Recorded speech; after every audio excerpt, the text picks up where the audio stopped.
And so now you have this situation, and people are reading the 95 Thesis. There's the church door, the chapel door, where he nailed it, right? This is in modern-day Germany still. And let me share you 3 highlights from the document. It criticized indulgences, papal power, and church wealth. Rome was balling. Anyone ever been to Rome? Seen pictures maybe of that part of Italy?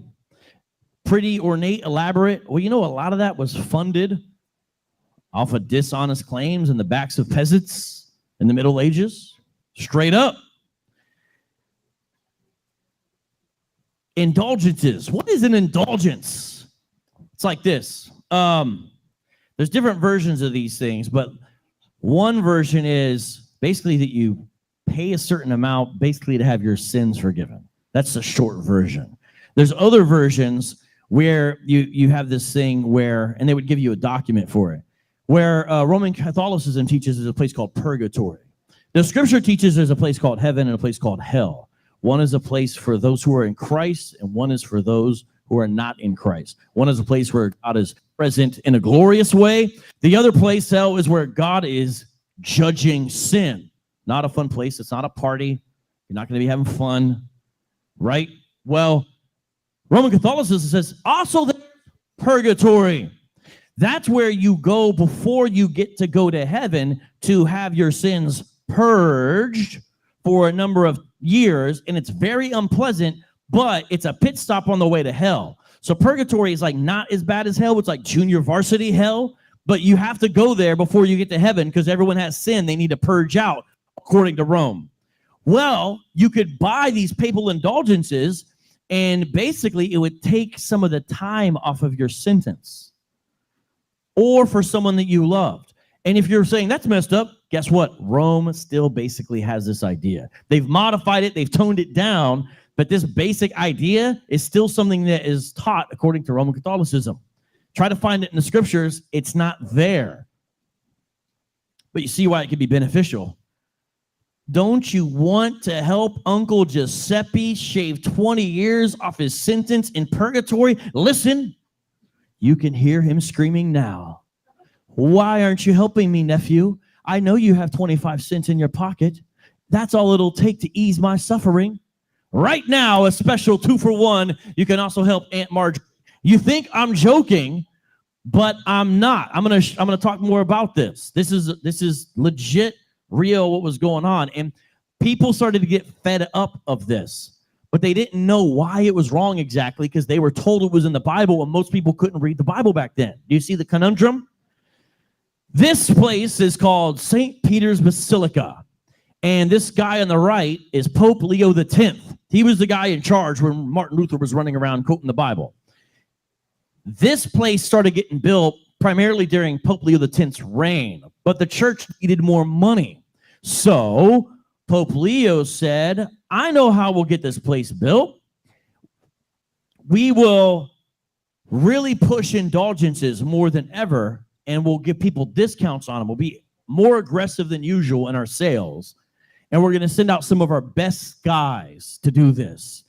And so they would go all about into these towns, and they would do these plays where they would come. And remember, there's no movies, there's no theater back then. So if there was like a traveling troupe of actors coming into your town, you want to see it. Well, that's what they would do. And they would have these people burning in purgatory and all this kind of stuff. They would light a fire and put their hand in it and be like, that's such a powerful flame. Imagine that. Your uncle is experiencing that right now. All this kind of stuff. And people were moved because you want to help out Uncle Giuseppe. So you would drop the money in there, and then you feel like you did a good thing because you have this piece of paper that says time off purgatory.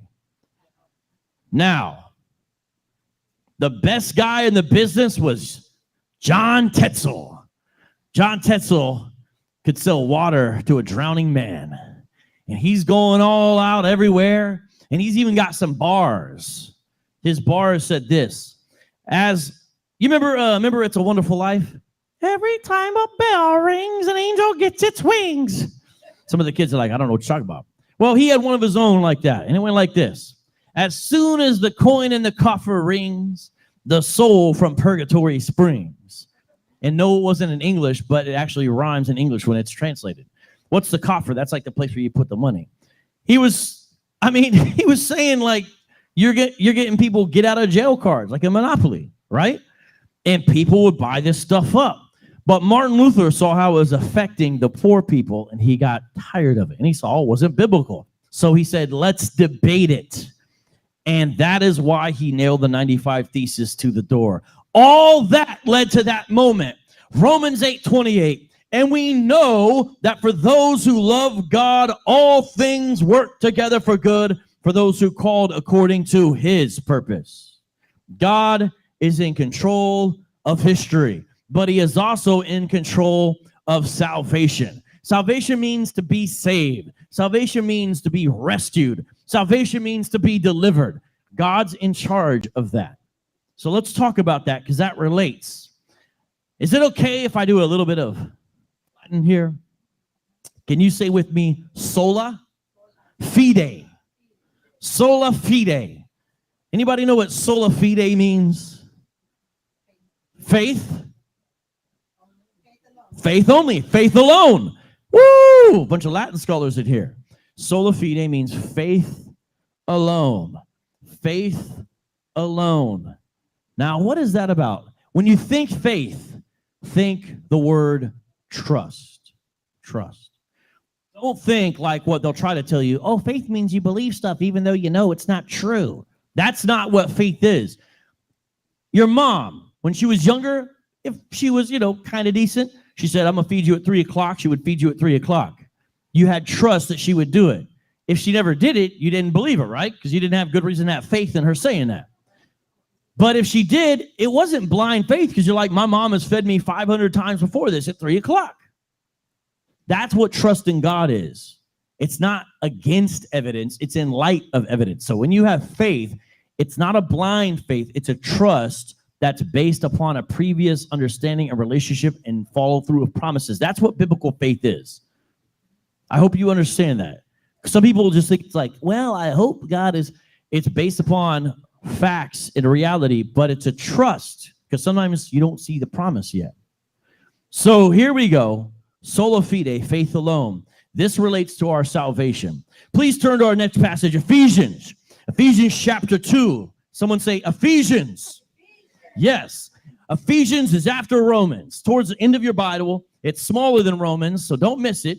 It goes Romans, 1 Corinthians, 2 Corinthians, Galatians, Ephesians, Philippians. You went too far. There's a church in a place called Turkey, and I'm sorry, well, I forget where Ephesus is. Isn't Ephesus is it Greek? No, wait, it's Greece? No, it is in Turkey, isn't it? No, of course it's in Greece. Anyways, I think Ephesus is in Greece. Anyways, I don't know why I'm forgetting that. I have a birthday coming up soon. Maybe that's why. So anyways, Paul is writing. The Apostle Paul is writing here. And I want you to see what he writes in chapter 2. Chapter 2. This relates to salvation by faith alone. And here's why this is important. We don't rely on the Pope. We don't rely on saints. We don't rely on our works. We don't rely on another person. We don't rely on how we were born, the family. None of that. It's faith alone. Let's see if the Bible backs that up. Ephesians chapter 2, verses 8 through 10. This is to you if you're a Christian. And if you're not, this verse can be for you. Listen. For by grace, let's say by grace, because we're going to stop on that one too. That's important. You have been saved, past tense, through faith. Sola fide. But let's not stop there. And this is not your own doing. Who did it? Not you. God. It is the gift of God. Gifts are free. They're not earned. Not a result of works. Is your salvation a result of works? Not a result of works. But I thought I added to my salvation. Not a result of works. So that no one may boast. So when you meet a Christian who's arrogant in their salvation, it's usually because they think they contributed something to it. They need to read Ephesians 2, 8 through 10. And sometimes that may be you. You're not saved because you're better. You're not saved because you did more. You're saved by God's grace through your faith. Do you guys see that? Faith alone, grace alone, Christ alone, to the glory of God alone. You knew that was coming. For we are his workmanship. That means we're his poem, we're his art, we're his masterpiece. He's crafting us. Created in Christ Jesus for good works, which God prepared beforehand. God's always planning beforehand that we should walk in them. So that God didn't save you to have you sit around and just, buy cool Reborn Church t-shirts, although that's fine, that's good. He saved you to do good works. But the works didn't save you, did they? Because you were just told it's not a result of your own works. But that doesn't mean we don't do good works. So you see, it's not the cart before the horse. That's what we're doing. We're not putting the caboose before the train. We are understanding the proper order. And now that God has given us this gift, good works are a result, but they're not the basis for our salvation. And your salvation is important. It means that instead of being destined to a place where you'll be experiencing judgment and often a life of emptiness, you are going to a place where God himself is and a life that is fulfilled. It's a big difference, and it's God's gift. Never forget this verse. This is a verse to share with your Mormon friends. This is a verse to share with our Roman Catholic friends. Now, they'll try to interpret differently. Just work through this with them. Study these verses, and you see what's being said. It's salvation by grace through faith. For by grace you have been saved through faith. This is not your own doing. It is a gift of God, not a result of works, so that no one may boast. That's a great verse to memorize. Well, God is in control of salvation. And Martin Luther realized this when he was studying the Bible in its original language. So you go into be a monk and they start teaching you Greek. The New Testament was written in Greek, alpha, beta, gamma, delta, all that stuff. So he's studying it in this tower, and he's looking at Romans 1:17. And he comes and he realizes that salvation is by grace alone. He's reading Romans, very powerful book. He's in the first chapter. I'm sure Ephesians 2 is a place he liked as well. And look what he says. I know that's a lot to read. I'm gonna read this to you. This is Martin Luther's own words, the Protestant reformer, the one who nailed the thesis to the door that sparked the Protestant Reformation, where there's renewal and people realizing what salvation really was, and that no, the Pope's not in charge of any of that. Here's what he said. I meditated day and night on those words until at last, by the mercy of God, I paid attention to their context. Everyone say context. That means a surrounding passage. Never let anyone read you just a Bible verse. Read the Bible verses around it. Context is king. Context is key. The justice of God is revealed in it, as it is written. Now he's quoting Romans. The just person lives by faith. It's trusting God that he will save you, that he has saved you. I began to understand that in this verse, the justice of God is that by which the just person lives by a gift of God. You'd be offended if you bought a gift for a friend. They opened it up and said, how much I owe you? That's sometimes what we do with salvation. God gives us a gift, and we're like, well, let me work this on. What are you doing? No, it's given to you. It's a gift by God that is by faith.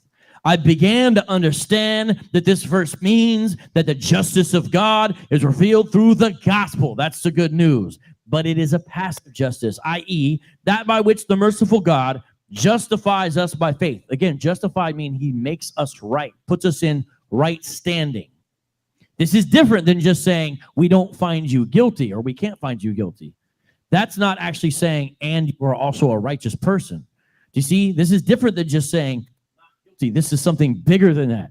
It's not guilty because of the work of Christ, but also we find you righteous because of the righteousness of Christ that you've been given. That by which the merciful God justifies us by faith. As it is written, the just person lives by faith.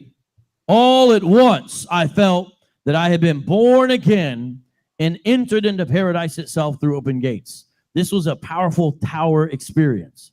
Sometimes our experiences with God are gradual and slow, like a slow cooker, a pot roast. Other times they're microwave instant. You've probably had each one of those. Sometimes you hear someone with all these dramatic stories. You're like, man, I don't have those dramatic stories. God works in different ways. Either way, the result is his glory, and praise God however he's done it in your life. Well, Martin Luther had this tower experience and realized it's God's righteousness is our righteousness and not our righteousness that he looks at. Now, there's more than just one sola, not just sola fide. Now, we're not going to be able to go through them all. I just want to introduce them briefly to you. Sola gratia, grace alone. Sola fide, faith alone. Solus Christus, Christ alone. Sola scriptura, scripture alone. Soli Deo, gloria, glory of God alone. I'll say the Latin, you say the English. Sound good? Sola gratia. Sola fide. Solus Christus. Sola scriptura. Soli Deo, gloria. That's the 5 solas of the Reformation. Movements have mottos. Remember during MLK's day, we shall overcome. Remember 9/11? Never forget. Movements have mottos.